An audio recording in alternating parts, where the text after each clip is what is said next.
మరి విశాఖపట్నంలో కనక మహాలక్ష్మి అమ్మవారు ఒక చెయ్యి తెగిపోయి ఉంటుంది అమ్మవారికి.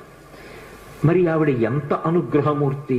అసలు ఈ మార్గశీర్ష మాసంలో విశాఖపట్నంలో కనక మహాలక్ష్మి అమ్మవారి యొక్క దేవస్థానం ఇసకేస్తే రాలదు, అంతటి అనుగ్రహప్రదాయిని.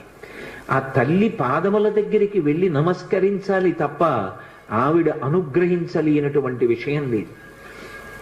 ఈ మధ్య కాకినాడలో నాకు అత్యంత ప్రాణ సమానమైనటువంటి మిత్రుడు, అతన్ని గుండె ఆపరేషన్ చేయడానికి థియేటర్లోకి తీసుకెళ్లారు అని చెప్పి డాక్టర్ గారు నాకు నా ఫోన్కి మెసేజ్ పెడితే, ఆయన్ని రక్షించుకోవడం నా చేతిలో ఉంటుందా?